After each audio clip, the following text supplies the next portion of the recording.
Welcome to Saturday. It is season 5, and this is True Crime Discernment. I'm your host, Colleen James, with Pastor Shawn Carter, here to discuss missing children. Hey, Shawn, how are you doing?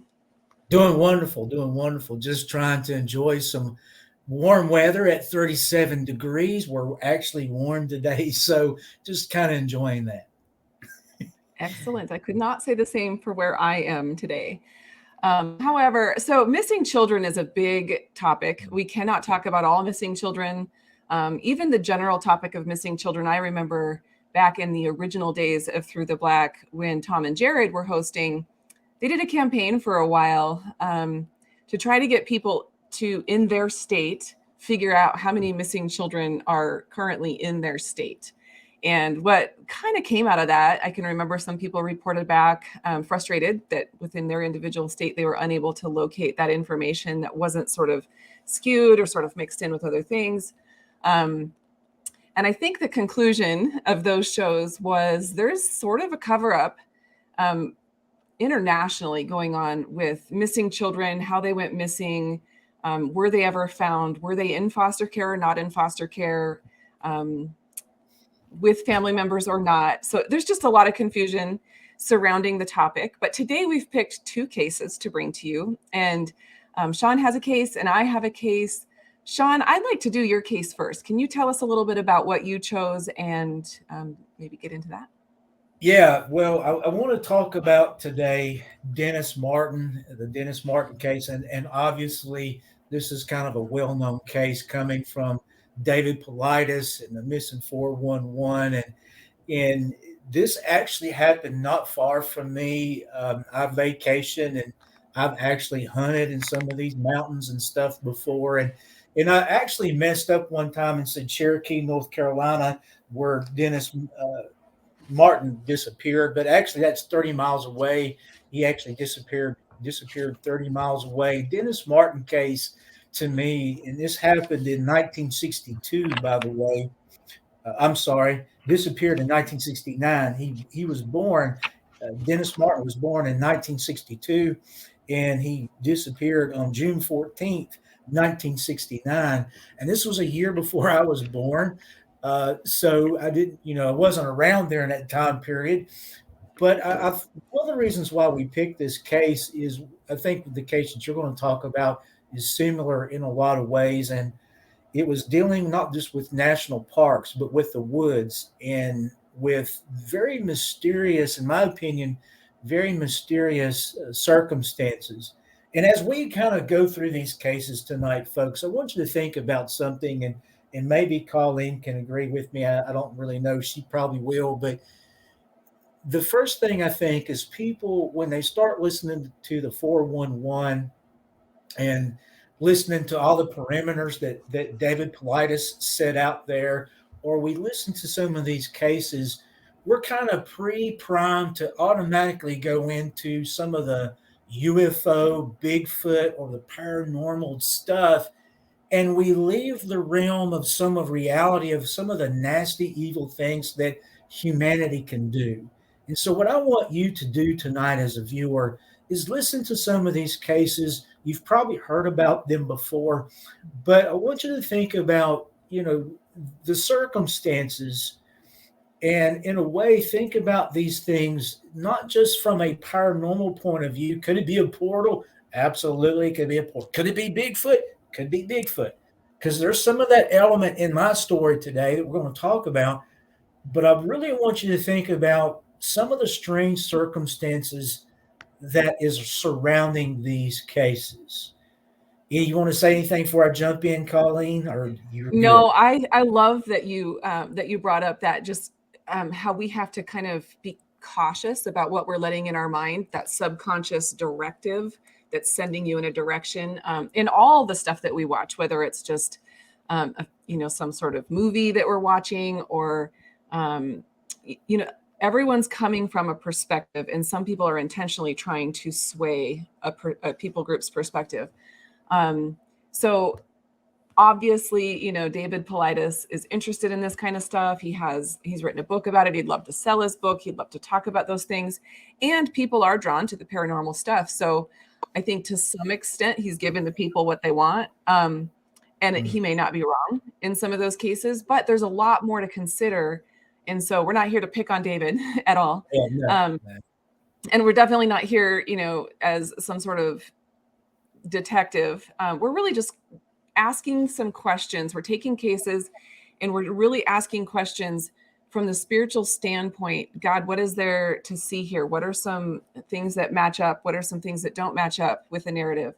And then if it doesn't match up with the narrative that we're being fed, what are some of the alternative answers? And so that's really just what discernment is. We just, understanding in our gut, in our spirit, that something isn't as it's being presented. And so that's why we brought these cases to you. But that's all I have, Shawn, until I'm on with my case. So go ahead with yours. Yeah.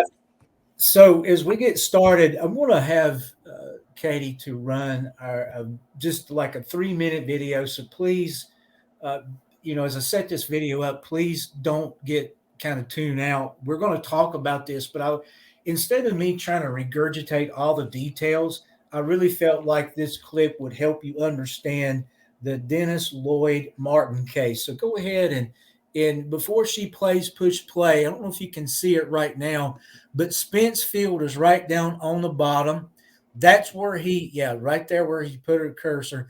That's the area close to where he disappeared. But they actually started off in Russell's Field, which is right there. They camped out, and I'm going to deal with this camping out deal with this other family, and it's very interesting. So go ahead and play the clip.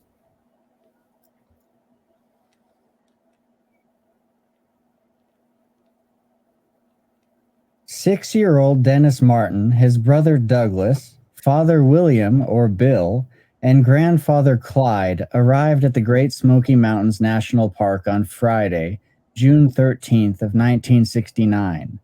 Their trip was part of a family tradition of sorts that occurred every year. They would typically meet other members of their extended family and hike to Spence Field. Denis was a special needs child with an educational delay of about 6 months. He was smaller, at about 55 pounds, but was said to be adventurous and enjoyed camping with his family. He was not known to wander off. The first night of their arrival in the park, Clyde Martin would befriend another man by the name of Carter Martin and his 2 sons. These 3 Martins were completely unrelated to Denis and his family, only coincidentally sharing their same last name. Clyde invited Carter and his sons to stay the night with them in the Russell Field shelter, along with Denis, Douglas, and Bill. The next morning, both groups set out for Spence Field, where they were planning to set up camp. Later in the day, after arriving at their destination, the kids came up with a plan to hide in the tree line in order to jump out and scare all the adults. The 3 older children went together while telling Denis to go the opposite direction, down a longer path. They were afraid that his bright red shirt would give away their position if they all went together. Once the boys were in position, they jumped out and successfully startled the adults. Once the excitement ended, the adults noticed that Denis was nowhere to be seen.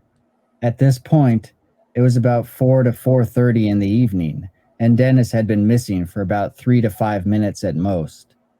Bill Martin immediately began searching for his son, walking down the Appalachian Trail and calling his name, likely expecting to see him pop out at any given moment. He didn't. Bill returned to Spence Field to alert everyone that he could not locate Denis. At this point, Denis's grandfather, Clyde, began an almost 9-mile hike to a ranger station located near Cades Cove. When he arrived, he alerted Park Ranger Larry Nielsen, who contacted his superiors about Denis's disappearance. As more searchers were called in, Ranger Nielsen and the Martins began searching the trails in the area and interviewing hikers, but found nothing. A heavy rainstorm hit the area that night, causing flooding in certain areas of the park. The rain only made trails muddy and treacherous, as well as cover up scent that may have been picked up by search dogs. By June 15th, the largest search in the history of the National Park Service had begun. The details of the search efforts are extensive, and an entire video could be made of all those details alone. Here is a more abridged version. Spence Field became the search base camp, with a headquarters as well as a makeshift heliport. At its peak, records show up to 1,400 searchers. These included rangers, firefighters, policemen, and people from other walks of life. Many civilian volunteer searchers were brought in to assist, but most were inexperienced. Eddie, would you pause it This right ended there? up only causing confusion. If you notice in the background, you'll see the helicopter, and you'll see the two captains of the Green Berets walking with some of the park rangers. And I'm going to get into that in just a moment, but I thought that was an interesting place to kind of break this off.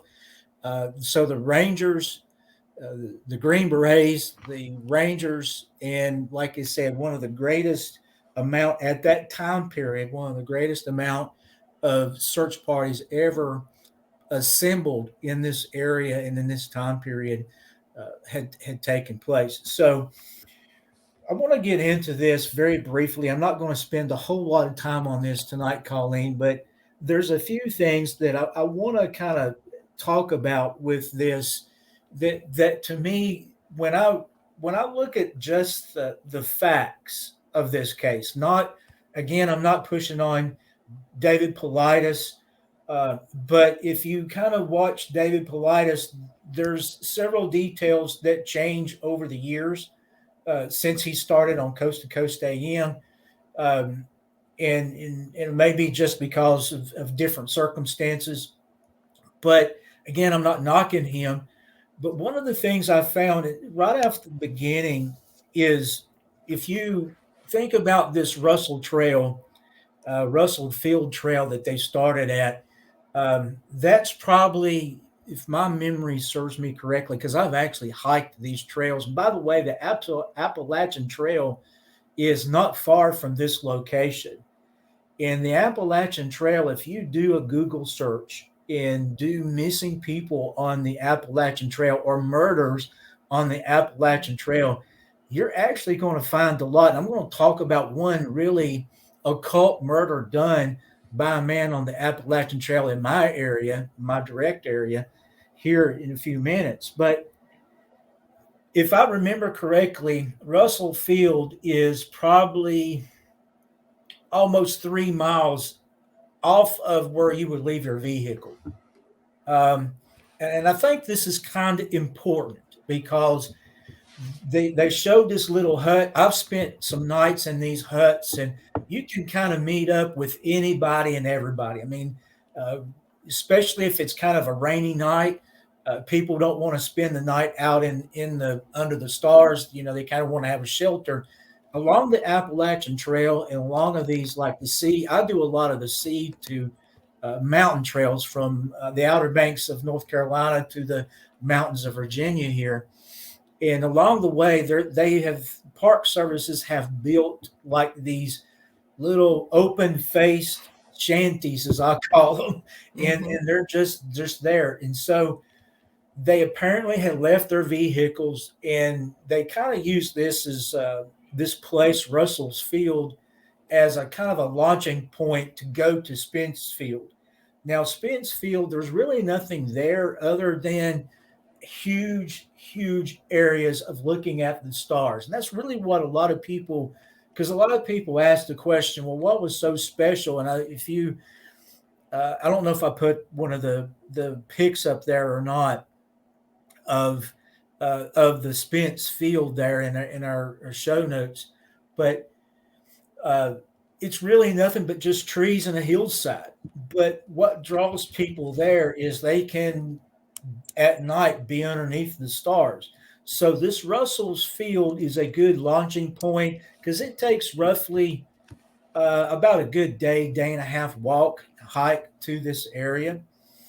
If you're taking your time and you're just seeing some, if I'm not mistaken, there's also a couple waterfalls in the area that people kind of go to. Long story short, folks, I'm going to get to the point now. They met another guy with two more boys in this situation. Both of them are last name Martin. Now, we can kind of take that as coincidence, or we can't. I mean, it really, to me, is kind of odd that we have a father and a grandpa taking two boys out, and I'm not making any, innuendo here, but it's just really odd that this is the pairing that has happened. So they meet there. This another Martin family, two more boys. They spend the night there. So the next morning they take off and they're walking to Spence Field together. That's what I'm assuming in the story is saying. Mm-hmm. We don't really have no real evidence that that was the case, but we know that the two families were together at the time of the disappearance. We don't know if it's early morning. I'm sure somebody could probably put that in the chat notes what time of day it was.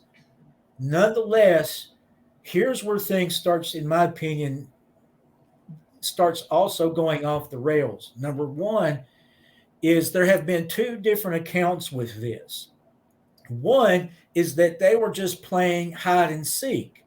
The boys wasn't really trying to hide from the adults. They were just playing hide and seek. And the father, in any case, both of these instances, the father of Dennis was watching him go behind a bush. So the idea that the children put forth in this video that we just watched, that the children were trying to hide from the adults to scare the adults, to me is kind of off a little bit, because if the adults are seeing the kids and watching the kids, then how's that going to work, right? Right. So the dad sees, and this is very important. This is what I keyed in on. The dad has been watching this child, and the child goes behind this bush. Well, I've been in the woods long enough to know that there's not many bushes that you can't see directly behind. If obviously there's bushes and laurel bushes, especially in this area, there's not a lot of vegetation that's going to cover yards and yards of space that you can't see. We're talking probably 10 or 15 yards max that you're not going to be able to see, and you can see if he's running one direction or for another direction. That's my point, folks. The point of this to me is it sounds awful odd that as a dad, if I watch my child go behind a bush and I leave my attention, I'm sure that could happen, okay? But at the same time, it's kind of odd that my peripheral and my son is over there, okay? Mm-hmm. I know where he's at. Yep. And then all of a sudden, now he's not there. Now, we can talk portal, we can talk Bigfoot. We're going to talk about a little bit about that in just a moment. But as I go through that, Colleen, what's your thoughts? I mean, just on this right off the bat here. Well, when I was watching the story, my first thought about the name was not anything unusual. That's a very common name. I know many different people with the last name Martin in my small little world, and they're not related to each other. Right. So that's not necessarily an issue for me. But my first kind of weird, icky feel was they just met and then they spent the night in the same cabin, which I would not do that with my children. I would not invite a stranger and their children to spend the night in a strange place. I also wouldn't feel comfortable being invited to do that. So either the host or the hosted doesn't make sense to me when I'm with my children. And what did the guy that got invited to stay in the cabin have planned otherwise with his family? Did he not have a plan to spend the night? And why did that plan not get followed through on? That is, to me, like the first concern. The second thing, as I was watching that video, was that the older three boys went together, leaving the younger. And look, I grew up in a big family. I was the oldest daughter, second oldest child of a family of 8. There's little kids all over the place. They're annoying. It'd be nice to just play, but there's still this responsible feel in me to know where the youngest one is, to not let the little one run away. Even at 11, I felt that. Even at 9, I felt that. So I can't get in the head of these boys, and I'm not a boy. I don't think like a boy, but I can't imagine the oldest being comfortable with the youngest not being where they are on a strange trail. To me, that's very odd. So what are your thoughts about that as a boy, I guess? Yeah, I mean, to me, you know, if they are in the sight of the adults, I'm not buying that we're going to hide from the adults and scare them a bit. Yeah. Something else was going on here, and I think that was a good cover story, either by the kids or by, you know, this is what I could see. I'll just be honest with you. I could see the older boys picking on the little boy. Yep. Hiding from him. And I could see that might be something that's happening in they're shutting him away. I can see that. I mean, I've been around in situations where that's happened, but yet the dad watching the child go behind the tree deal to me is kind of or behind the bush, I should say, or by the brush. You know, that to me is very, very interesting.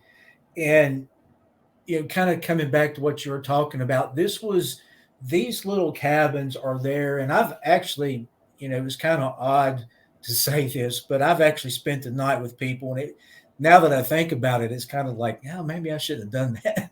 But, you know, there's times to where you'll be in, you know, you pick a corner in some of these trailheads and some of these trail cabins. They're open face. They're just, they have no front. There's no door. It may be 10 foot wide, open space, and some of them have a fireplace in them, so you can make a fire or something like that. And most of the time, I would always head to the back, the opposite of the fire, because everybody wants to be around the fire, you know. And so I just get away from everybody. But so, Shawn, with these cabins, are they just like first come, first serve? Do you reserve them like ahead of time? Like how do you get to? Do you just walk in and pick a spot to stay, or what? You walk in. It's basically for like during a lot of the trail walks and stuff, you're not in a place where you can actually go back and get to the car, you know, or find a good place for shelter. So a lot of times the park services would build these in case people, especially if there's a lot of people. And that's another thing I want to kind of allude to. Even during this time period, there's still a lot of people walking these trails. This is not like a Alaskan or Canadian go out here in the middle and you will see nobody for days. I mean, this was a place where people were in and out. I mean, you go there today in some of these places, you'll probably see 60 people within 100 feet. I mean, there's a lot of people. So what if I, with my family, am walking with my kids and come to one of these cabins, but I don't want some random Shawn Carter man walking in and picking a spot on the floor? Can I lock it? Is that even an option? Or no, there's no door. There's no way. I mean, it's all open faced. When I say open faced, a lot of times it's just there's a good, and that's actually a decent one. Most of the time it's just a fireplace and a roof. That's all it is usually. And if you get a good one, a real good one in some of these places, you'll have 3 walls. So, and this is going to, and this reason we're spending so much time on this, folks. In fact, I'll probably just go ahead and go here. Katie, there was the clip that I gave, not a clip, but a picture, an article of the occult killing in Wise County. If you can go ahead and put that just up there real quick. Murder in the mountains, black magic. At the murder left creepy occult clues at a cache site. Now, I'm not going to go through this whole thing, but this guy right here, this was him. He was convicted, or I think they were trying to convict him. He died in jail conveniently. And a lot of questions surround it. There was a lot of occult ritual items, knives, and pictures and stuff found with this guy.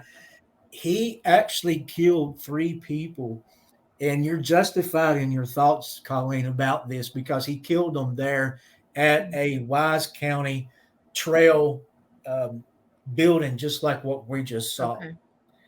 And they found a cache of where he was camping. he was camping probably 45 yards off to, I've hiked it 100 times now. And I've went to that site, and that tent that he was in is still there. Oh.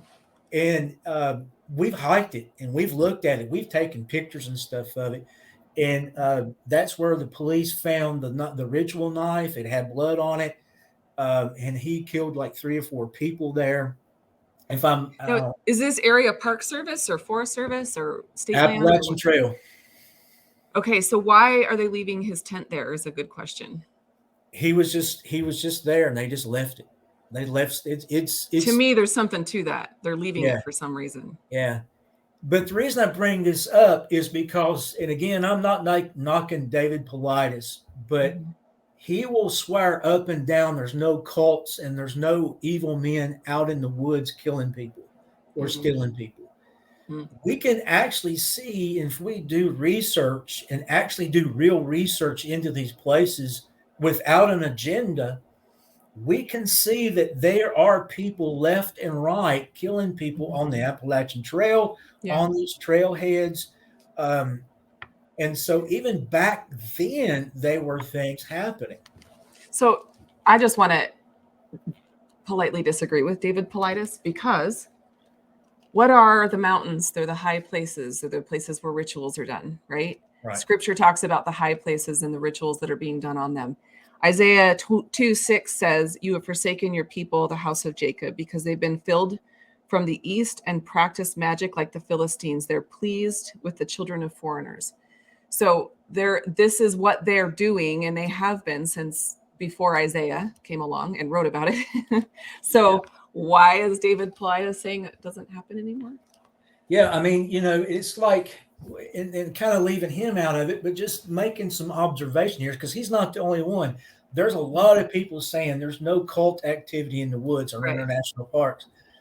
Listen, folks, I can sit down and tell you, I've been in the woods, I've been on these trails, and I can tell you, you will come up on groups of people and they're camping. There's nothing wrong with people camping in the woods, but do I know their agenda? No.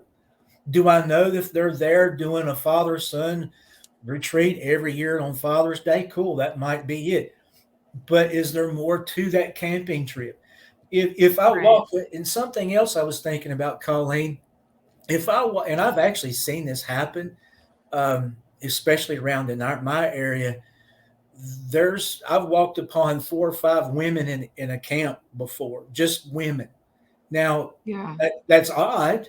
I mean, to be honest with you, but when I think I found 5 women in the woods, I'm not automatically thinking ritual. I'm not automatically thinking pagan. I'm not automatically thinking they're serial killers either. But at the same time, what's their agenda? We don't know their agenda. Yeah.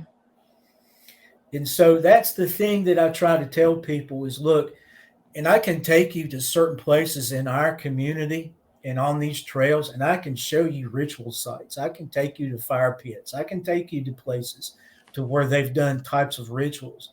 But anyway, so we see this now. I don't know if I want to show some, and I forgot all the pictures. So very quickly, Kate, if you want to throw up a couple pictures, now just all the pictures that I've put on there, and I'll walk through them. So where he disappeared, and this is him, this is Dennis. He's 55 pounds. If you notice, that's an older kind of vehicle down at the bottom of the page. I mean, bottom of the picture with a circle on it. Where he disappeared was around that area. This is farmland, too, at the bottom of these hills. Yeah, there's not a lot of bushes that you couldn't see past. Right. Just so, especially by being taller than him and being able to see over that. Now, I've done stints and hikes in Alaska. I've done hikes down in this area. I've done places. And I can tell you, probably if you were in Alaska, you might be able to go 200, 300 yards and not see somebody walking completely because of the bush. In this area, you could see somebody, even if they're going over tip of a hill, tip of a ridge. But if it's on the side of a ridge, you're going to see them even on this trail. And at least you're going to see them, hear them. And in a red shirt, nonetheless. Right, a red shirt. So another thing here with this, Colleen, is go ahead to the next picture. Yeah. Okay. This was again the kind of, you can maybe blow this up later on if you want to in your own time, but I want you to see that Cherokee, North Carolina or Cherokee, Tennessee, I'm sorry, is down around the bottom. That's where I've done a lot of my with some of the people that I know. I've done some hiking and stuff with family down in there. Spence Field is kind of up in the middle of the place. Now, we're at the very top of the page where it says park headquarters. There's and then down there on the left it says Cage Cove. There is a man that has said that, and it's 7 miles from where this child was missing. There was a separate man the next day claiming that he heard a child scream. And when he looked, his own kid said, well, that's a bear. And he looked and he says, no, that's a man. And when he looked around, the man was standing up and running away and got behind another bush and was looking and not wanting, was looking at them, but he could tell he was not wanting to engage them. He wanted them to leave. Mm-hmm. He reported this to the FBI agent. FBI agent was named Jim Reich. And the FBI guy killed himself a year or so later. He killed himself a little bit after retirement. Let me just put it that way. I don't know exactly the time period. So a lot of people in this genre, when they talk about this, they say, well, the FBI agent killed himself because he knew the truth behind this matter. Well, okay, maybe not. I don't know. Okay, but I think that's a lot of speculation. Mm-hmm. There has been so many cases of Appalachian Trail, Cage Cove, a lot of these different places in Tennessee, Virginia, Georgia, Maine, of people being chased in the woods. In fact, a few years or last year, when I was talking about on my own channel, Unveiling the Paranormal, I was talking about a woman on the Appalachian Trail, and her name eludes me right now, but she spent 3 days running for her life away from a man that ended up disappearing in front of her eyes. Now, we're going to the paranormal there, but she was distraught. She had been running. She had left. She was a very experienced hiker. He was hollering at her, screaming at her. She was running. She got off the trail. She was running through the mountains. She was scratched up. And the police, when they done her the report, said she was very hallucinating. She was hallucinating a lot. But here's the thing. That's still someone chasing her. There's still something happening there. Mm-hmm. And what I'm putting forth, and I know I've spoken a lot, and I've told you I wasn't going to speak a lot, but because I'm going to turn it over to you in just a moment, but I want to make these observations. Mm-hmm. There's stuff happening in these woods that are man-made and that are, to me, suspect. I'm going to throw this out there. Could there have been something happening in the family dynamic? God forbid, I'm not trying to slander this guy, his Bill, the dad, but could they have killed this kid? Something happened to this kid, and they're covering up. So, Shawn, I'm glad that you clarified that this is your thought. We're not trying to slander, because I do think it's important right now that what we talk about on this show and what we're talking about here tonight is strictly my perspective and your perspective, not necessarily even our perspective, because our perspectives might vary. They're not Tom's, they're not Vicky Joy's, they're not Kenny C's, they're not Through the Black as a Whole, and they're not any of the other ministries we partner with. We're not law enforcement. We weren't there. We're just looking at the information that's been put out in the public. So I feel like speculation and saying our opinion, something's off, like my opinion that it was weird that they spent the night, once you explained, because you've been there. Okay, it's still weird to me and uncomfortable, but it's less weird because everyone's doing it, right? It's not an Right. out of the norm for the area. So there are context things that we may miss just because we haven't been there, we weren't there when we were in that time period, we didn't know the family. So our opinions are just our opinions based on the very surface level research that we were able to do. But with that said, yeah, they're like we talked about, back to scripture, they're satisfying themselves with the children of foreigners or strangers. It's not unheard of that there are predators, human predators, men who love wickedness, who are given over to a debased mind. And so I don't know what the agenda of, the official law enforcement or park service, or just the official narrative of some of these places, even David Paulides' narrative, that this isn't happening. Is it to not cause fear with people? They want to keep business up. Like, what is it what is their agenda in saying this isn't happening? Are they complicit? Are they part of it? Are they trying to hide it themselves? There's just so many different reasons to say this isn't happening, this couldn't be happening. And then you get into dimensional portals or whatever, dimensional overlays, where or even witchcraft stuff like shadow walking, astral projection, shape shifting, like they talked about on the show the other night. There are other ideas, which is why we're bringing them to the conversation. We're not saying it is or isn't what's in the official narrative, but we're saying there's enough weirdness to question it, and it's okay to question and to bring up alternative theories and test them. I guess that's what true crime discernment is supposed to be anyway. So you're right, Shawn. Something's not adding up.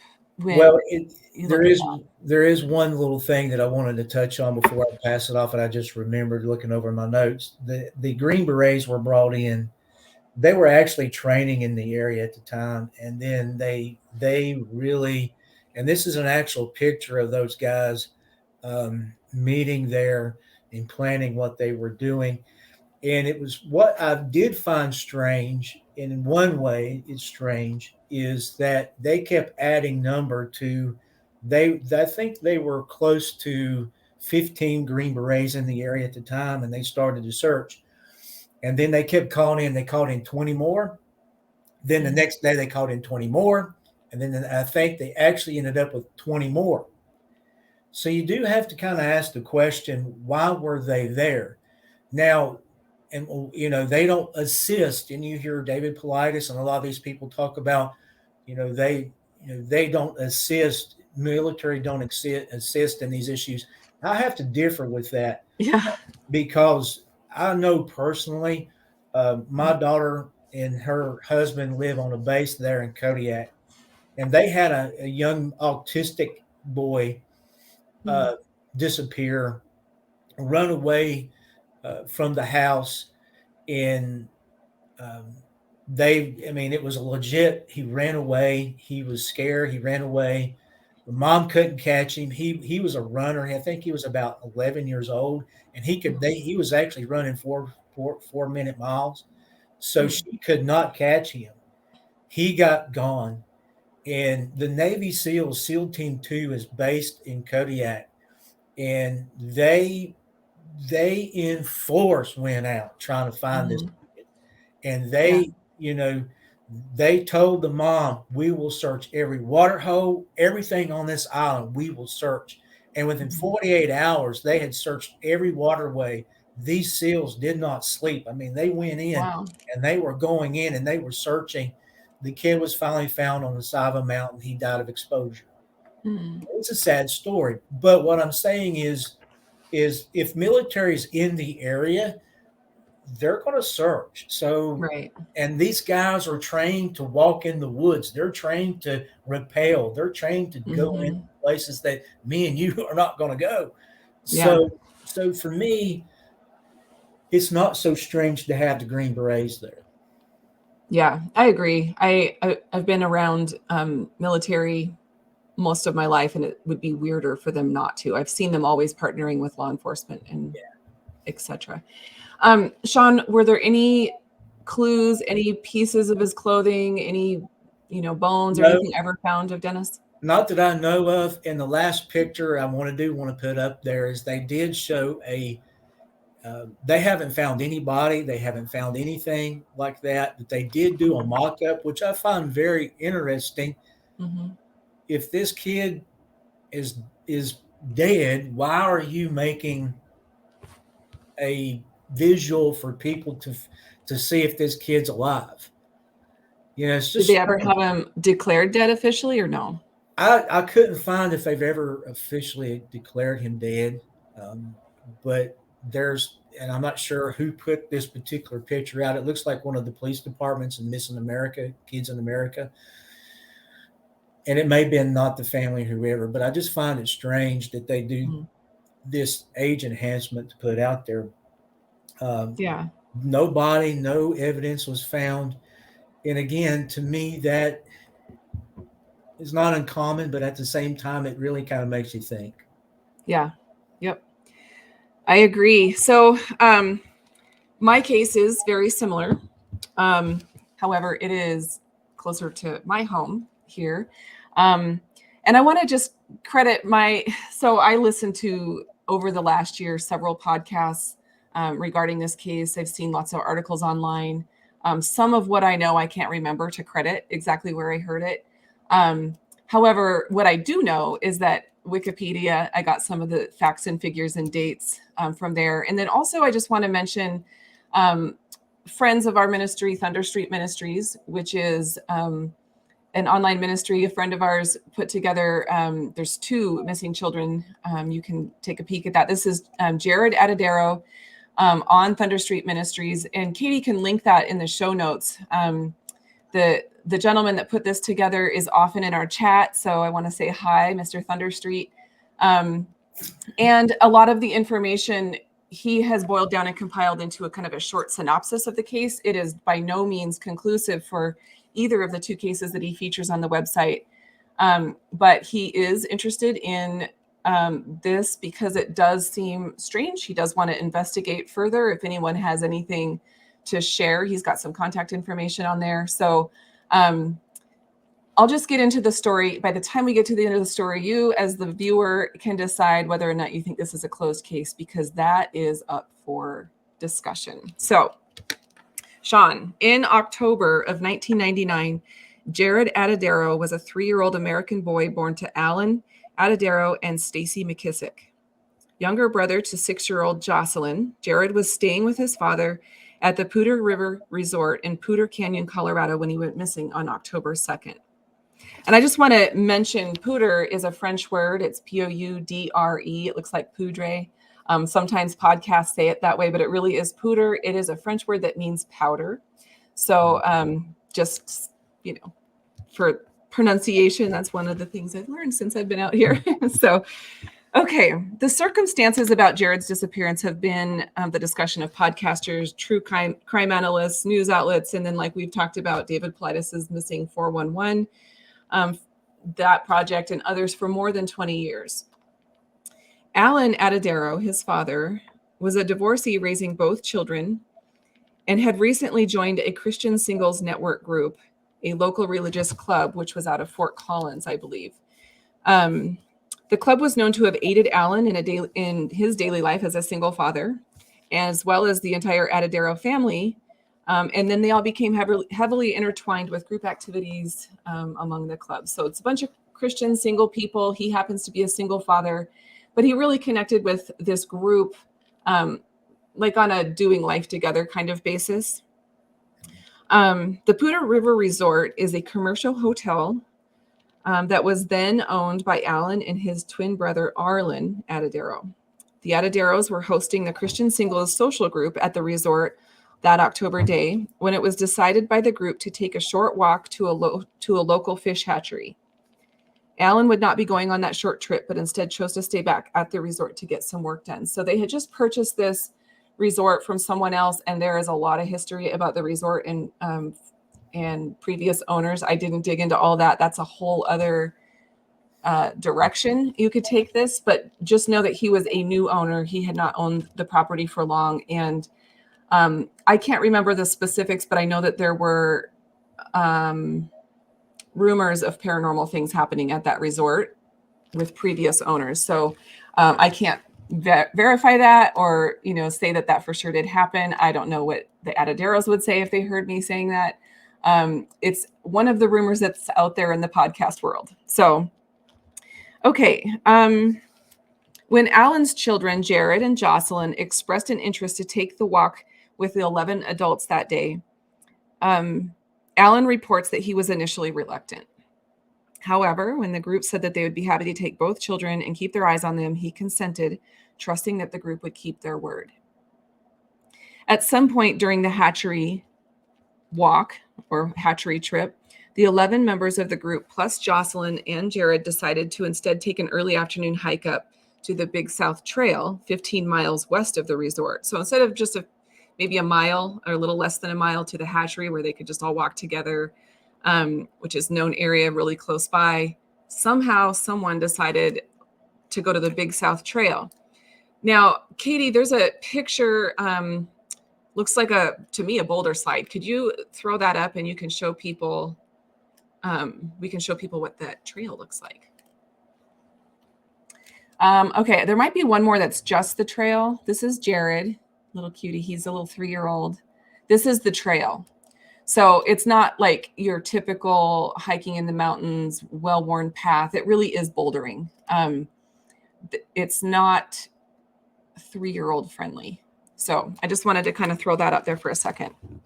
So for whatever reason, these 11 adults decided to do that with these 2 children who did not belong to any of them, not related to any of them, possibly didn't even know them because it was this large group of fluctuating members of the group. Okay. It's unclear why that decision was made, although Alan noted that the beautiful weather may have been a factor, stating it was one of those gorgeous fall bluebird days in the mountains of Colorado. Reports vary widely on the exact events that occurred on that trail leading to Jaryd's disappearance. It is generally declared that the group split into faster and slower paced groups on the trail, and that Jaryd ran ahead of the group that he was with. The boy reportedly stopped to chat with 2 fishermen who told investigators that they didn't think much about Jaryd being alone since they had seen the Christian Singles Network group about 50 to 80 feet down the trail, unaware that Jaryd was not related to any of them. So these men interacted with him on their way down the trail as he's going up. It's kind of unclear if he was in the head group or the one that was lagging behind, or if they both thought he was with the other group. But needless to say, these fishermen saw him by himself. They reported that he seemed friendly, kind of asked a lot of questions, was very outgoing and inquisitive about their gear. And then it was kind of a brief interaction and he took off running and they kept on down. The last the fisherman saw of Jaryd, he was walking rapidly up the trail near adjacent campsites. The members of the Christian Singles Network group, as well as Jocelyn, his sister, heard a loud scream not long after this. According to his sister Jocelyn, the scream had little context. It sounded like somebody was getting attacked or someone was playing with someone. A playful scream, like someone was going up to tag, is what she said. However, no one from the group or on the trail ever saw Jaryd again. So let's just stop there. First of all, what are some of your thoughts about the situation as I've developed it so far? Both our cases, I do a lot of hiking, as I said, and when I started researching a lot of this stuff, I really changed a lot of the ways that we hike and way we keep watch of people. And the reason I say that is sometimes, looking at how we hiked in the past, sometimes we don't, like, we think we would, as parents, keep track of a lot of things.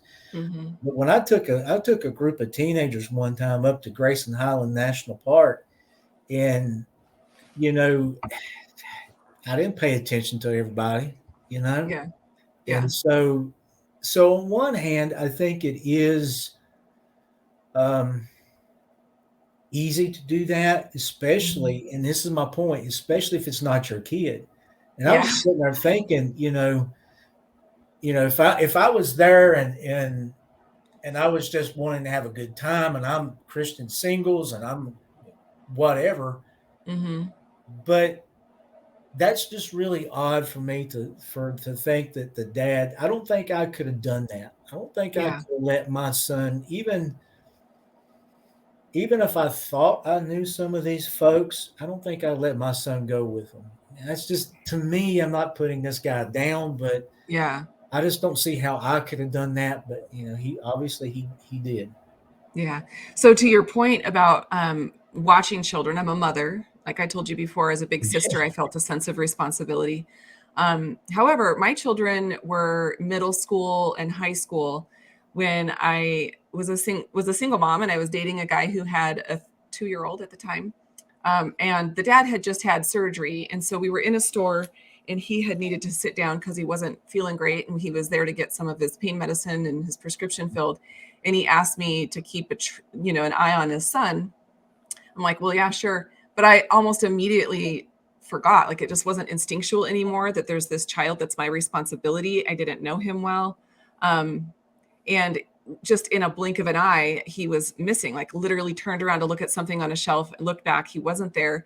And I found him out in the entry to the store where there was the little horses that you put the quarter in, right? So Yeah. found him within a few minutes, but as a non biologically related, where you have that biological connection and ultra awareness that you are responsible for the safety of this person, it's so easy to be distracted, especially with a toddler who's inquisitive, who's outgoing, this Jaryd seems just like the kind of kid you're having to pull down off trees and out the walls Right. and stuff. He wasn't a book reader, it doesn't sound like.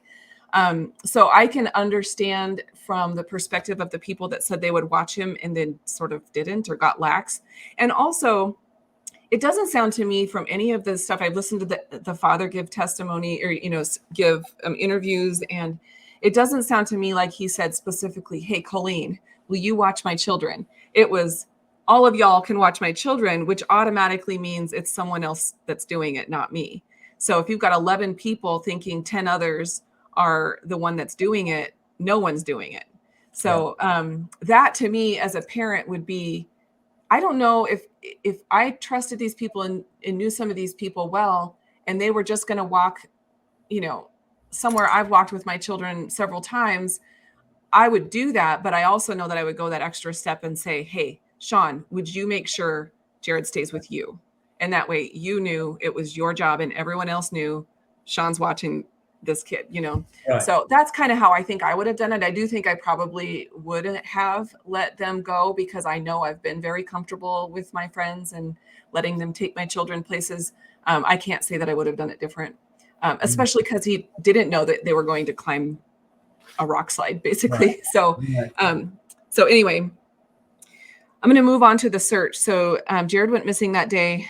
I'm not even really sure what time of day. I'm guessing it was mid-afternoon or late morning. It's October, but it's obviously warm enough for them to go hiking. And, as his dad said, it was beautiful, like the perfect mountain kind of day. So it sounds like it was pretty warm. And I know here in Colorado, even in the mountains, I went camping early October, even this past October, and was roasting hot in a tank top in the mountains. So I know it can get that way here. That's not odd to me at all. The group members searched for Jaryd roughly an hour, then returned to the resort to inform Alan about his son's disappearance. Alan was said to have broken down mentally, getting into his vehicle while beating his own chest and screaming repeatedly, "They lost my baby, they lost my baby."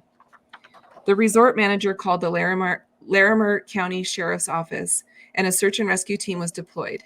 Bill Nelson, now a recently retired undersheriff with the Larimer County Sheriff's Office, was in charge of the search for Jaryd, and he said, "Absolutely, I thought we'd find him. Yes, it was a young child, but my thought was that we should be able to get in here with our people and do everything that we have done hundreds of times. Find the person. It might take a few hours to find the child crying or hiding someplace nearby, but we would be done before midnight." Nelson went to his vehicle for a quick nap just before midnight and told his staff to wake him up when they found the boy. When he awoke the next morning in the front seat of his pickup truck, he became concerned, realizing that Jaryd had still not been located. An extensive search for Jaryd Atadero then took place, but the search itself was hindered by multiple difficulties, including a building media frenzy. Furthermore, the helicopter used in the search for Jaryd crashed. severely injuring the team on board and destroying the helicopter itself.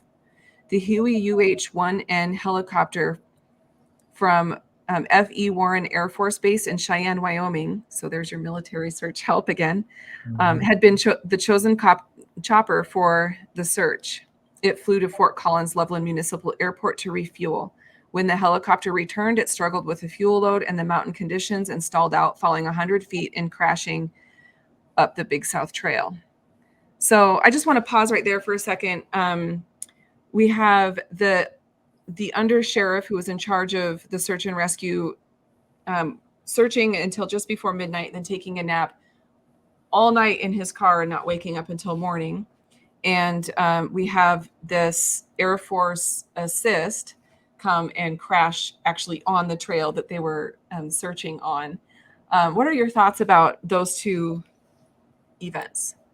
Well, I mean, it's unfortunately, it's kind of natural that some, especially law enforcement, I don't know exactly this guy, MO, how he worked, but, it's not uncommon to see some of these, especially the sheriff, don't want to leave the scene, but yet don't, there's nothing going keep on. Going.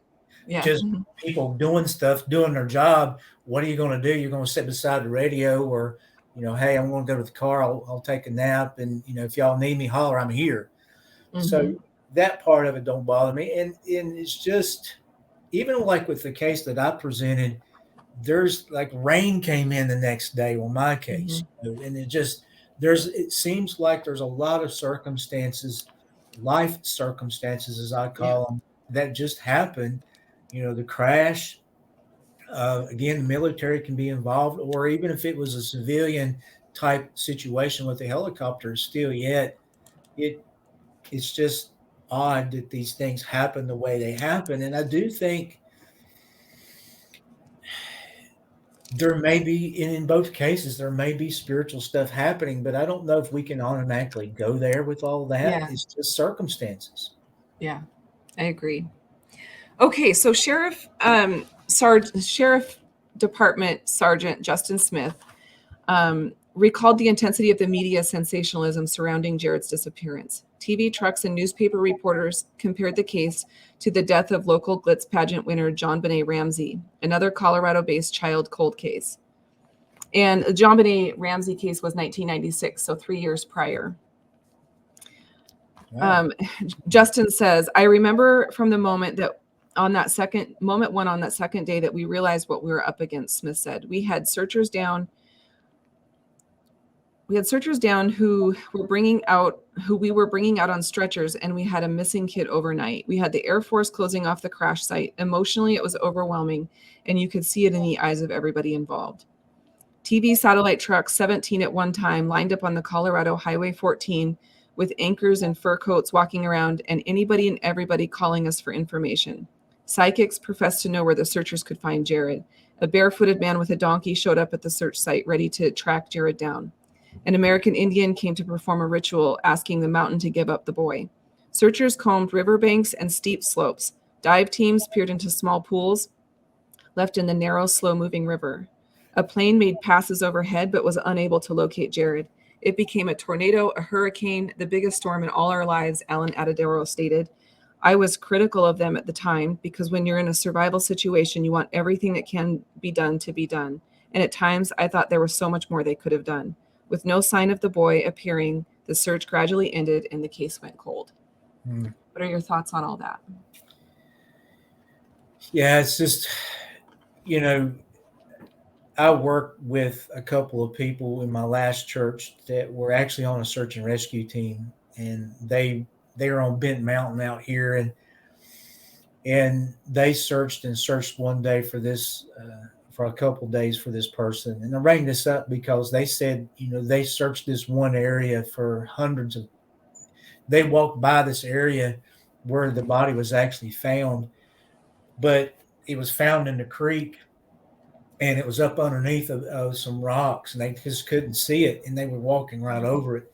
So, when you think about the searching and the people, I do agree that a lot of times these search and rescue people know what they're doing. They've been there before.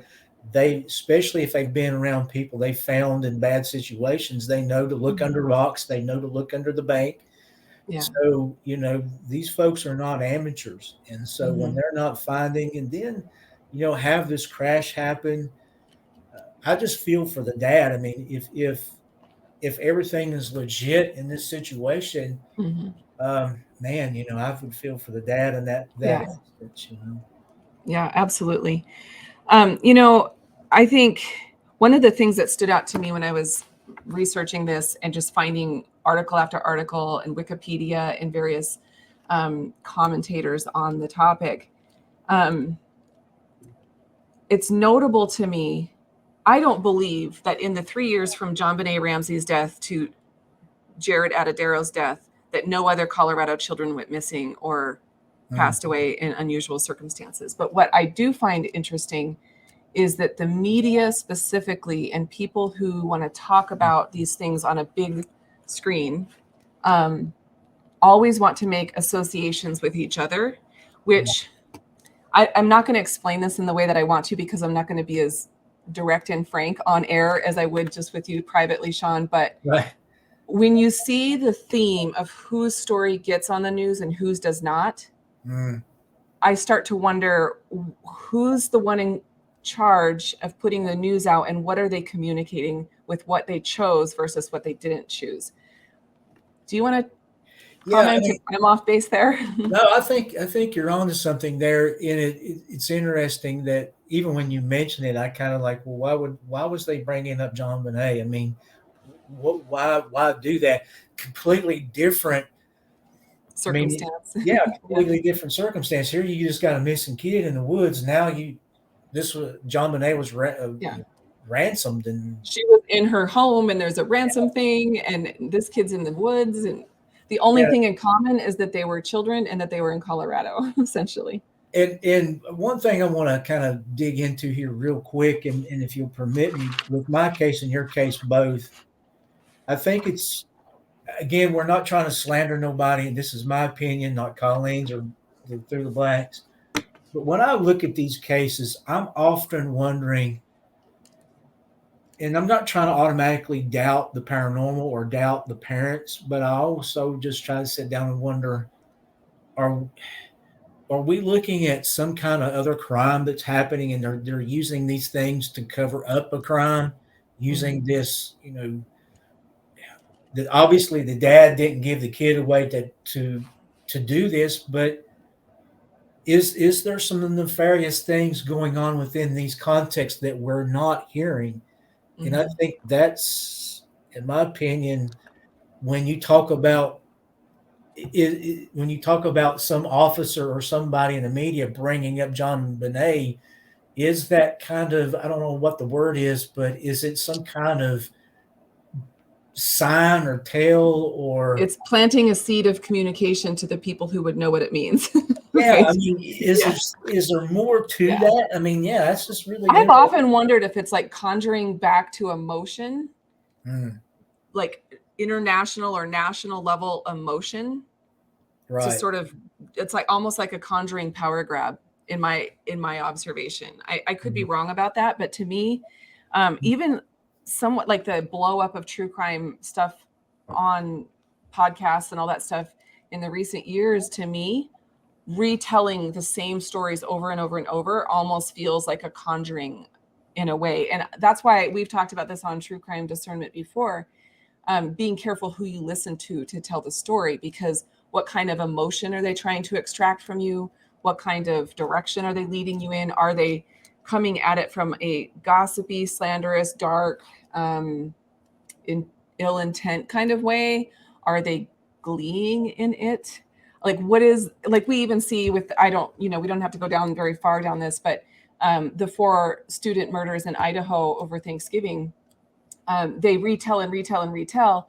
And then there's this person that they've arrested for it, who was studying criminology, was interested in law enforcement and military, and had sort of an obsession with crime, I guess, is how I would word it. And of course, it's alleged. Who knows if he's guilty, if he'll be found guilty in court. But to me, it's building emotional momentum and a there's something else to that story. Maybe we'll cover it someday when the trial starts or all that. Yeah. But Yeah. I guess my point in it is there's almost an obsessive level of telling some of these stories, whereas other people get no attention and their child goes away and nobody even knows their name. Well, I'll take it even a little bit more, be a little bit more deviant with it.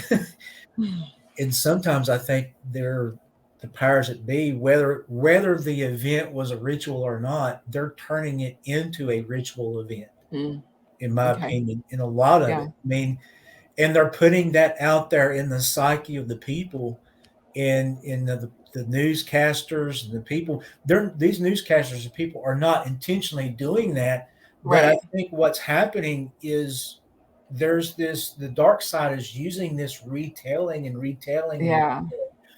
and we There's an talked. undercurrent spiritual influence that they may not even perceive, but it's still influencing their thought patterns. Right. And we've talked about this before doing these shows, is we don't want to just be about regurgitating murder. We want to have, the discernment. And one of the reasons why we're doing this show tonight on missing children is when things happening, we can pray. When someone goes missing, we should be praying that We God, could be shutting that down. Yeah. not only the ritual stuff, but getting involved with prayer and asking God to intervene in these situations. Shawn, we've talked a lot about the feeding frenzy that the demonic has on fear and pain and trauma in general. Right. And so just even the father's immediate reaction to be pounding his chest and crying out, there's trauma, there's pain, there's fear, there's regret, there's all these sort of quote unquote negative emotions that would be attractive to anything spiritually dark. And so I want to mention one other thing about Poudre Canyon for those who have not been to Colorado in the mountains around this area. If you were to drive on the highway from Poudre Canyon around up to Estes Park and Rocky Mountain National Park, it would be just under 2 hours of driving. But if you were to go up over the mountain, Estes Park is just, I don't know how many miles as the crow flies, but just over that mountain range. And in Estes Park is the famous historic Stanley Hotel, which is haunted hotel. And they hold all kinds of stuff there all year round. Especially October through December, to sort of reinforce that spiritual darkness of that place. And so we're talking about very close proximity to things that we know already are promoted as dark. What's hopping over the mountain, to check out this situation, whether they created it, the evil dark spirits created it, or are feeding off of it. Absolutely. The believers in the story, the believers on the outskirts of the story, have, in my opinion, a responsibility to pray against that, to pray for the father's grief to be protected by the Most High, not be fed on, to pray that, the truth is exposed, that there's no veiling that can happen over these law enforcement eyes as they're coming in.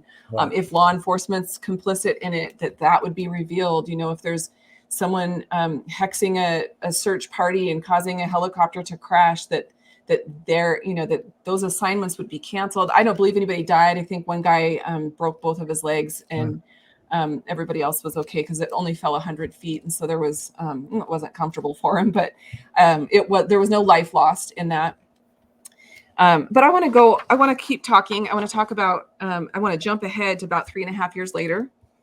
On May 6th, 2003, businessmen Rob Osborne and Gareth Watts were hiking together in the Poudre Canyon area near the Big South Trail and came across partial human remains, including a brown polar fleece sweater, a pair of blue trousers, and Disney's Tarzan sneakers that Jaryd had been wearing when he disappeared. Authorities were notified, and further searching revealed a human molar and a large piece of fractured human skull. DNA testing at the time revealed that the remains were 86% likely to be Jaryd's. More modern DNA testing allegedly revealed that the remains were 100% Jaryd's. So we're going to get back to the DNA part of this. We're going to get into the controversies that surround this, but that's just as it's reported on Wikipedia, and as it was found. So Rather than bury or cremate the remains, Alan Atadero decided to keep them, creating a shrine to Jaryd out of his old bedroom, keeping exactly as it was before he disappeared, with the skull piece kept atop Jaryd's favorite toys and belongings. According to Alan, quote, "I am at peace and I know I'm going to see Jaryd again one of these days. I'm going to look at him and say, Jaryd, what happened? He's going to look at me and say, Dad, does it really matter?" End quote. In Alan's published book, Missing the Jaryd Atadero Story, a father turns tragedy into hope after the 1999 disappearance of his son in the Colorado mountains, he discussed his motivations for keeping Jaryd's skull piece, as well as his religious beliefs aiding him in his decisions surrounding how to best handle the remains and the memorial of the boy. So I want to pause for a second. Before you comment, I want to get to the pictures, Katie. If you would just put my pictures up and we'll just kind of go through those and take a peek at what that is. So this is the trousers, the little fleece jacket, and his shoes. This is how they were found, and they've been preserved that way. There's little Jaryd. Super cute. He looks like a ton of fun. And like we showed you, this is the trail. Now this is his shoe. So you see back in that first picture, the degradation of the pair of pants, for example, now versus the shoe. And imagine now you've had 3.5 years of weather. You've had at least, so it would have gone into, you've had 3-4 winters, depending, you've just gotten through definitely 3 winters. All the spring runoff, all the rainstorms, all the wind, all the little floods that come through the canyon. This is a surprisingly white shoe. I don't know. What do you think? Yeah, it's kind of hard. You would think it'd be at least be dirty.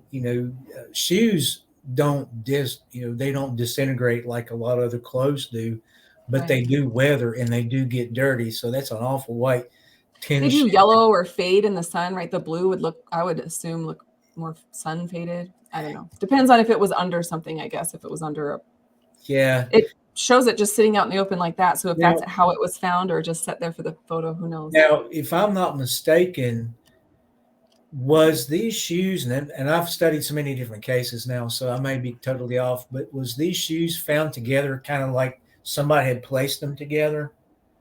I don't remember that detail if they were next to each other like that. But what was interesting about them regarding these shoes specifically is that Jaryd could not tie his own shoes and he did not have the patience to have his shoes tied.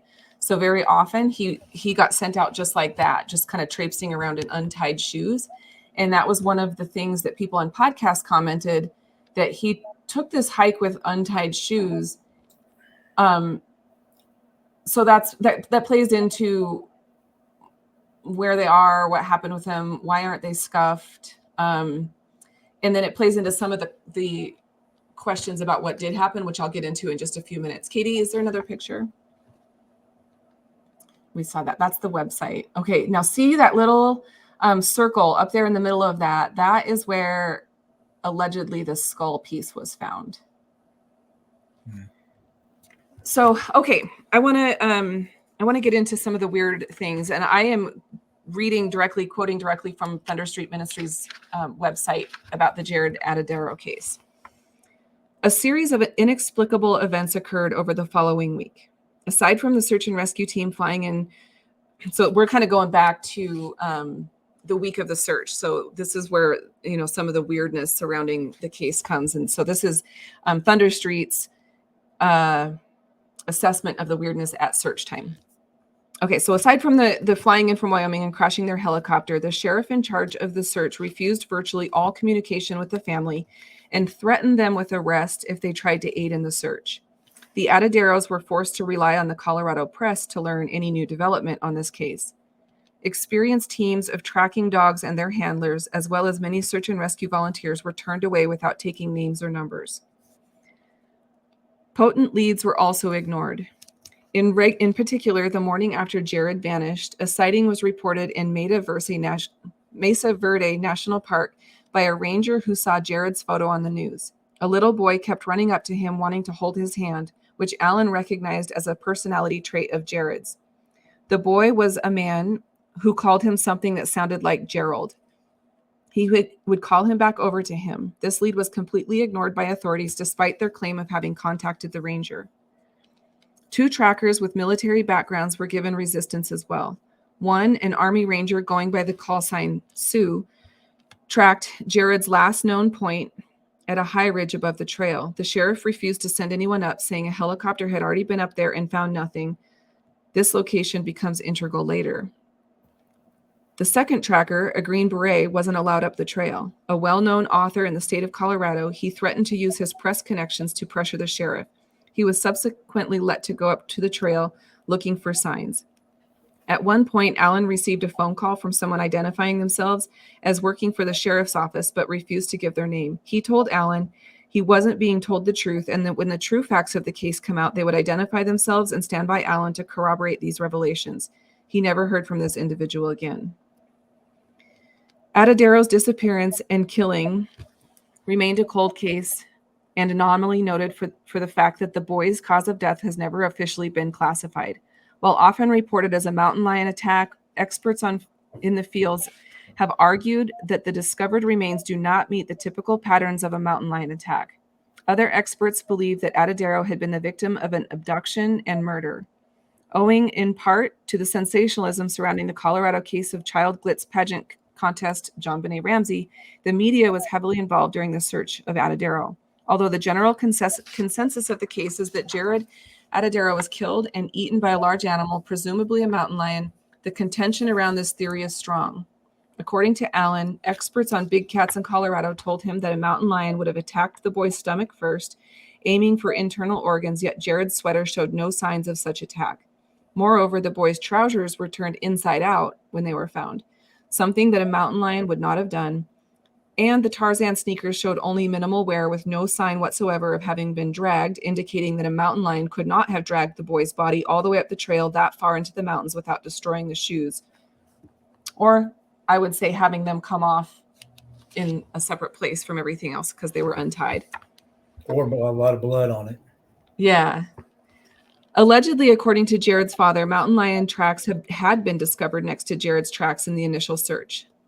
Quote, the search team found some cougar prints coming down toward his tracks. Where the cougar prints and a person's prints come together, the child's prints disappear, end quote. At that time that Allen stated this, another initial theory had existed that Jaryd may have slipped and fallen, either getting caught in the rocky terrain and dying from exposure or dying from the fall. This theory has been largely ruled out, although not completely considered implausible by authorities. One other existing theory is that Jaryd was abducted and murdered by somebody who had captured him, then disposed of the boy's clothing. This was backed up by the note that a human being could have turned the trousers inside out. The only damage to the trousers had come from rodents and birds yanking away large pieces of fabric to weave into their nearby nests. Although the family and friends were questioned, there's no indication otherwise that anybody, at least anybody immediately known to the Atadero family, had taken Jaryd. So let's pause for a second. Those are some of the controversy and theories as presented by Thunder Street Ministries. What are your thoughts on some of those details? Well, as you were going over that, talking about the animal predation, I'm being out here in the middle of the country, and we see bear, we see, how, cats, bobcats. We have several types of different bobcats out here in the world, and they tear an animal that they, deer when they get hit by a car. It's very gross, but just to talk about when you see a deer on the side of the road, mm-hmm. and if you put a camera on that deer, you're going to see the crows, you're going to see the coons, you're going to see the possum, you're going to see other, cats and stuff like that. So being around that, you see that there's going to be a lot of material, a lot of things with that. Again, so you're not going to have the shoes in all this stuff around without mm-hmm. having a lot of blood. The question is, did the blood wash off? Did the blood erode off of the stuff? Mm-hmm. We don't know, but you would think that would be a lot of material, and there would still be a lot of blood on that. So, just thinking about it, But again, and I didn't come out and say it with my case, but I think there is definitely in both of these cases there is possibility of human interaction Mhm. that I would say it's more probable because if you have the 11 he went with, the 11 adults he went with, and the 2 that he was known to have met in the fishermen on the trail, plus whoever else was hiking the trail that day, that's a good 15 people that you have to look at, you know. I mean, I'm not going to again. I'm not trying to slander anybody on that party, but Mhm. how do we know that there wasn't a child sex predator in that group? Well, I'm glad you brought that up because I will tell you all this. All religious affiliations have infiltration, all of them. Mhm. All ministries have infiltration attempts, all Bible studies, all churches, all congregations, all singles groups, all Christian singles websites, all have predators. They just do. Whether they're predators, you know, men looking to marry women and take their money, or Right. people looking for children, people looking to do witchcraft to tear down a church. The enemy is where the truth is. They want to take out the truth. So Right. you cannot trust a Christian singles group. Right. You cannot trust somebody that goes to your church.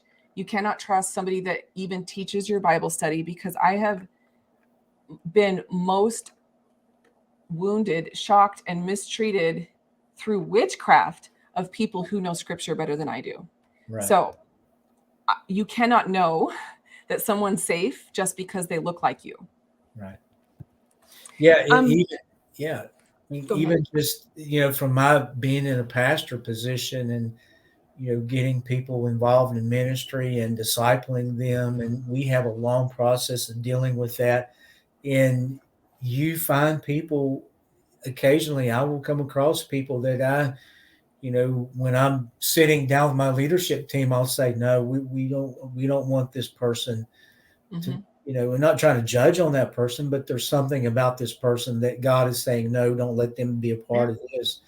And that's my thing with both of these cases is we don't know all the details, but to simply go to the paranormal or simply, we just don't know all the details.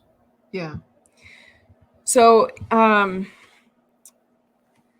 Shawn, according to Fox News, and this is again from Thunder Street Ministry, according to Fox News consultant Michael Baden, who is a highly respected medical examiner, and he commented extensively on the lack of human remains at the site. So it says they found human remains in that previous thing I read, but it's not human remains plus skull and tooth.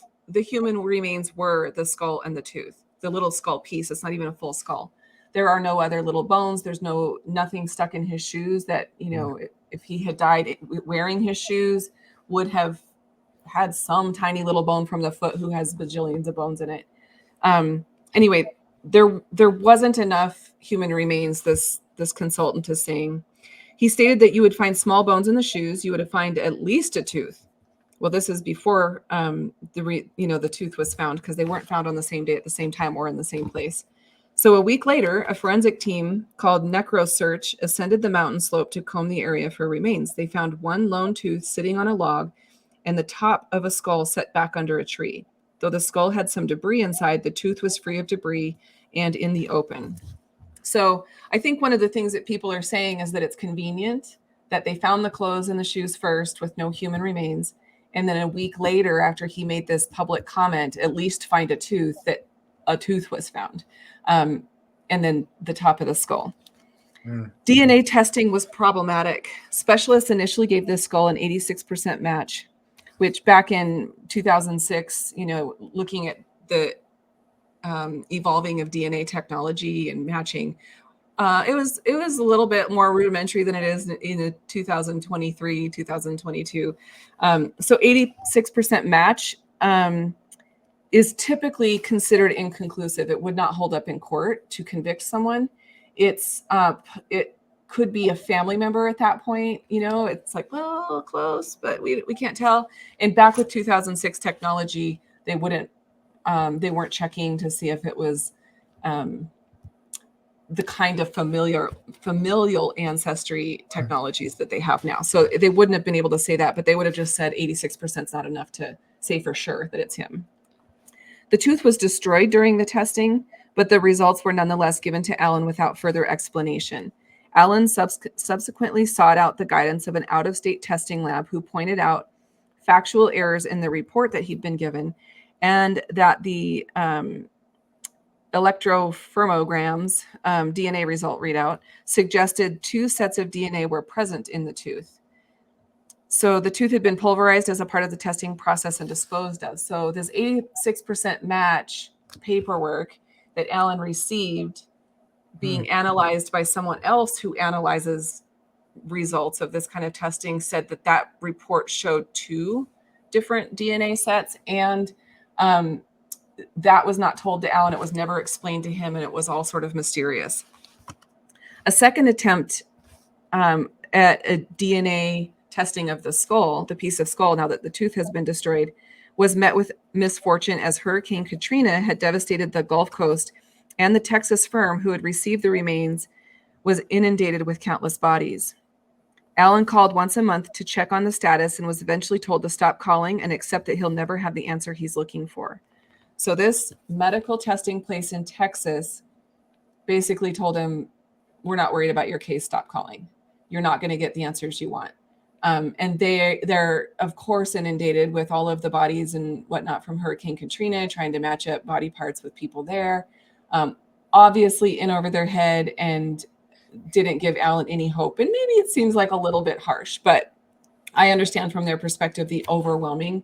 I would like to think that a business would say, let me send that back to you, and you can find a different firm, or can I forward this on to another lab in a different place in the country? But that didn't happen. This angered Alan. He made his feelings clear to the firm. The following day, he received a call from the firm who exclaimed that the skull belonged to Jaryd.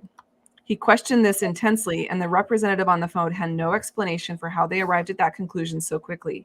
It wasn't until years later that Alan finally got 100% match after a third and final attempt at identifying the skull. However, no paperwork was provided with that match. So the paperwork that he got only says 86% still to this day in 2023. He had 2 other labs say, yeah, that's Jaryd's. One of them the day after he lost his temper with him and they were overwhelmed. And the other, just a verbal confirmation with no scientific information on it. What are your thoughts on those things before we watch a little video? I don't know how to even begin to critique that. I mean, I don't know enough about DNA, but I do know enough that when someone doesn't give you paperwork, and when somebody does something so quick like that, they're trying to get rid of you. They're trying to get this out of their hairs, quit talking to me kind of deal. Yeah. It's very suspect. And again, I come back to something you said something a while ago about not having more, and I know this is morbid, but not having a carcass, not having the bones, not having a rib cage, not having not even one toe bone, or yeah. You know, to me, if I was, again, this is going to sound very morbid, but if my son was on that mountain, I would be up there with the shovel trying to get up every bit of stuff I could find. I would be walking that mountain trying to find my son's remains. Yeah. And I mean, to me, it's just really odd. Yeah. Also interesting, and I'm not going to give this information perfectly because it was a conversation I had with somebody who has studied this case. Actually, I believe it was with the gentleman that does Thunder Street Ministries.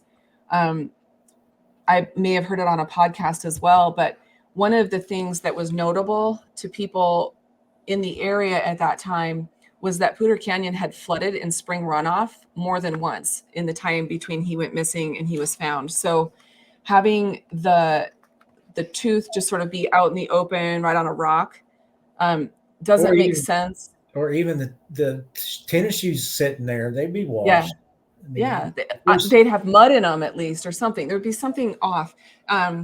Anyway, so there's definitely something fishy about the story. I want to there's a little just under 2-minute clip of Alan Atadero and talking about the situation. If you'd like to show that, Katie. Thank you. This is the cranium that was found.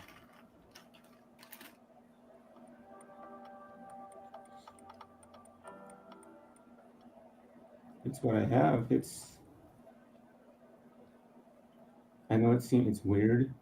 I know, some people might not understand, but this is all I have of him.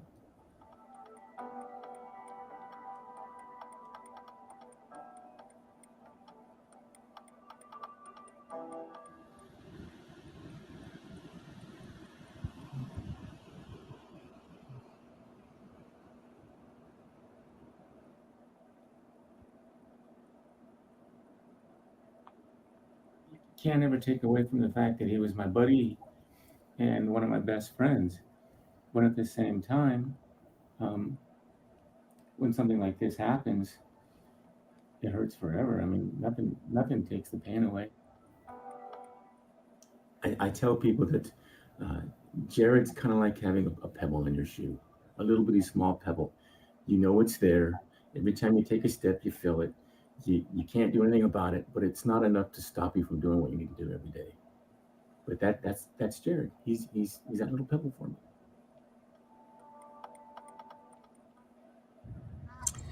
Okay, we can, I think, stop it there. So I wanted to bring up this skull thing because when I talked about it earlier, that he keeps it with his toys, I'm presenting it. I don't know Alan. I've never met the family. I can't discern. I've heard him speak a few times. I know, he's a part of this Christian group. He mentioned in here in his book, I quoted that it's part of his faith that helped him make the decision what to do with his remains. Some of his even, and I can't tell if this is through editing with people with podcasts who've done an interview and then clipped it where they wanted to, or if this is just that he's confusing to me. His faith doesn't seem like a cut and dried Christian faith. There's something, I'm not exactly sure where he's coming from with that. It isn't typical to me of someone of a biblical faith to keep bones of their loved one. I don't think that's a typical historical Christian thing to do. What do you think about that, Shawn? Well, as a pastor, I can speak a little bit to this, but I don't know, again, this guy, don't know everything about him. I have been around people who have kept ashes around their neck. I've been around people who've kept certain items as a shrine. But again, like you said, that's typically not a Christian teaching, a Christian observance, unless you get into the Gnostic Catholicism, where they keep the bits of the fingers and stuff like that. Mm-hmm. And a lot of that is venerating the dead.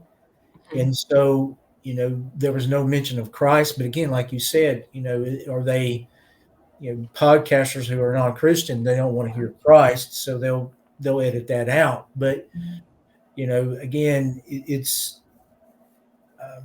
I don't know. I mean, I will say I could not tell you which podcast it was because it's been so long. It's been months and months ago. I did hear him give what I considered to be a very basic, clear message of the gospel as it's taught in mainstream Christianity, without any development, without any real depth or understanding of the characters that play a role in the gospel. It was just very basic. So whether he was just kind of quickly throwing it out there or they were editing, I did hear him say the name Jesus, but and I wanted to show that clip of him so you get a sense of him and how he speaks and his emotions. And this is, I don't know when this video came out, but 20 years later, I think I got it off a website that was talking about the 20-year anniversary of it. He still obviously very much misses his son. He still very much relives the trauma of that day every day. He says it's a pebble in his shoe. He feels it every time he takes a step, as you would as a parent. So I can't assess or criticize what a parent does when they lose their child. I know we've talked about, keep just in grief, keeping the room exactly the same, or like, is that sort of spinning, and is that sort of that unhealed place that you're sort of stuck back? That's not necessarily unusual, Right. or as a part of the grief process. And so I am not critical of that at all. And I recognize, people have their children cremated, and I've got a good friend who has had her son cremated and has moved with him. He died enough years ago that she didn't know that they were going to live where they were forever. She didn't want to have him buried in one state and then move to a different one and have that. So all of that stuff makes total sense to me from the parenting perspective. But then when we talk about some of the ritual stuff, or the concept of, like you brought it up, that Catholic Gnosticism influenced, really witchcraft influenced bone collector type influence, crosses my mind a little there. So I'm still kind of on the fence about what I really think about Right. the people close to Jaryd. I would love to think that they are all just who they said they are, and that this was a stranger on the trail that, happened to be able to get a hold of him, and he's separated from people. But I just don't know that I can say that I believe that. Well, I mean, and I know I've had conversations with people about this case, and what I'm about to say is speculative, in my opinion, and that is, when we have someone bringing me material and saying this is your son, um, again having trouble with the DNA. How do I know for sure that this is my son? How do I know that this is this tooth? Is this tooth something that somebody had in a box somewhere? Because I can tell you where I got two of my son's teeth or daughter's teeth when they pulled it when they were losing teeth. So, and again, I'm not trying to put everything on the father or on the family, but rather, if somebody abducted this child, this boy, and he pulled a tooth, I mean, hey, let's put this tooth out here, and then we find a cranium out there. Maybe there's just all kinds of things you can speculate. Again, we don't never know. Yeah. One thing that I think it's worth mentioning, I did see this in some of the research I did for the case. Not long ago, there was an adult man who called Alan, allegedly, saying he was Jaryd all grown up, which you can imagine would be just so heart-wrenching and hopeful, and like, especially with all of this doubt about the DNA and all the weirdness surrounding the search and the sheriff not talking to him about stuff. And you would hope that that's true. And they did do a DNA test on that man, and it turned out not to be true. And that man was imprisoned for, I think, lying to the police or something. But he was jailed for a little while. But I guess the point in all of that is, if he was taken by someone and he was kept for a while, and then, the tooth DNA is the one that came back with the 86% match, but then it showed two strains of DNA potentially. That's consistent with someone pulling a tooth and having their finger, touch DNA on that. And that can happen with a live child. And then, since the DNA was never documented with the skull piece, and there is no paperwork to say anything about the skull piece, we can't say that that's Jaryd's skull. If there's information that hasn't been published online, if Alan has had something with documentation and is not reported, maybe his own heart is settled, but as a mother, mine would not be. Right. I would still wonder if my son's out there. I would pray for that. I would pray for confirmation. I would pray for God to show me for sure, because it's just so dissatisfying the way that the whole thing has been treated, and the way that Alan's sort of been almost commanded by people to close this down. Forget it. Get over it. Deal with it. It's over. I absolutely would hold on to a hope that my son was raised by somebody else, maybe even in an abusive situation, but maybe someone took him, just wanted a child of their own and raised him. Right. So yeah. Those are my final thoughts. Shawn, do you have any other thoughts about this case or yours or missing children in general? Just, I think it's important for people, if you made it this far, you're probably into the true crime. And again, we're not doing this just to get the clicks or anything. There's a part of discernment that's about this show. And the discernment is obviously when you're out on the trail, keep your kids close, be very attentive to what's going on. Don't let them out of your sight. Be very cautious about what's happening. But on a spiritual side too, if you see missing cases, if you see things in the news, get in prayer. Get to a point where you can pray and you can walk with the Lord, and maybe even prayer walk the area and prayer walk the spots and stuff, and just pray for the law enforcement. Like you said a while ago, Colleen, pray if there's exposing of the sheriff's department or the police department or whatever is happening. If there's need of exposing it, then ask God to expose it.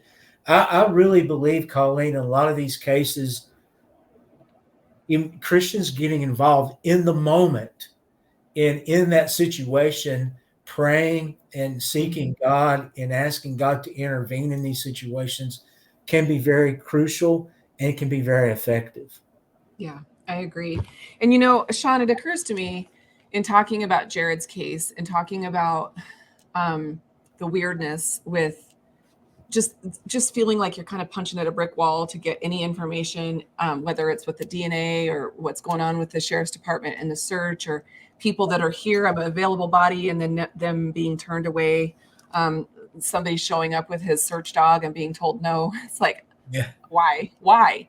Like, to me, even if someone took Jaryd and kept him alive and he's still alive today, clearly they would want their crime to be covered, and they would have, that's a demonic action to satisfy yourself with the child of a stranger, as Isaiah 2:6 says. right. That's evil. It's wicked. There's an evilness behind that. And along with evil, there's very often a protection of evil, whether it's a knowing act of witchcraft in a ritual that's done to cloak or cover information or to frustrate or to create discord or division. There's something that doesn't want the truth to be revealed in this case. And like you said, with others, as they're ongoing, we can pray that no matter what kind of spell has been put out there, no matter what kind of cloaking the enemy wants to do, we're to be pulling these things that are done in the dark out into the light. And sometimes that's a physical action, and sometimes that's a spiritual prayer action. So I agree 100%. We can all be sitting on our couch looking at these stories on the news and praying to that end for these cases of people we've never met, so we don't have another father like Alan or like Bill mourning the loss of their child, or not getting information, or having a cloaking or a veil over the searcher's eyes, whatever it may be. Shawn, this true crime discernment show, we have in season 5, a short season, we have today and one more before the end of the season in a couple of weeks.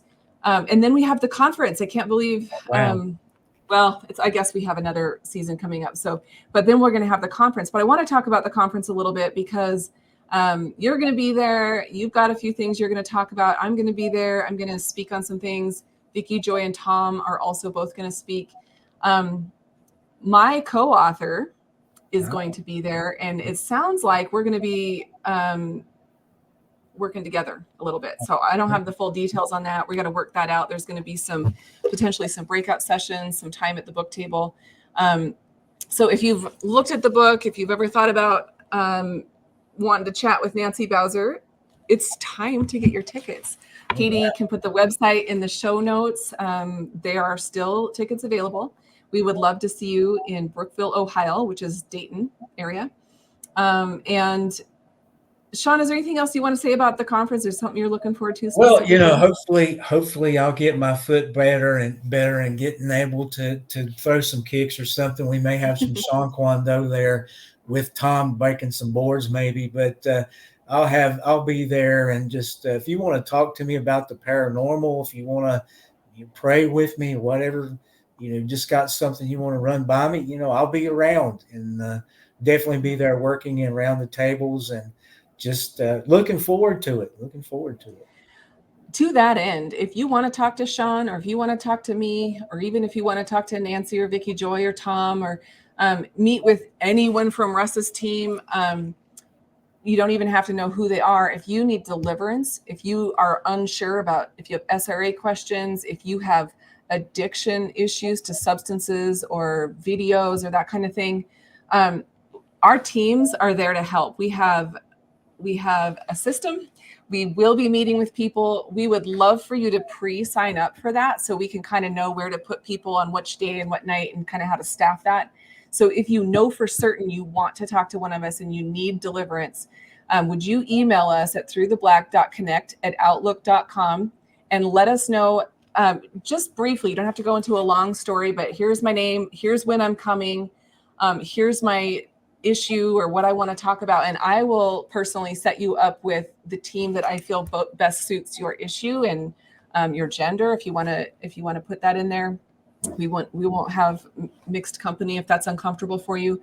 Anyway, so just let us know ahead of time if you are coming, if you are pre-registering, if you're unsure, if you want to talk to us, if you're just undecided, if that's a little intimidating, you can let registration know when you check in if you've made the decision, or you could even wait all the way through Friday and listen to some speakers on Saturday and then come to the book table. For Vicky Joy and I, we will have a sign up there, and we'll be organizing it that way so that we're not just constantly getting pulled aside, but that we're assigned to the different people that need help. So we're really looking forward to being able to do ministry with you, for you, and even by you. We've been ministered to by you as well. So I think that's all I have for today. We will see you next week on Through the Black, starting Monday with Tom and Vicky Joy. We'll see you then.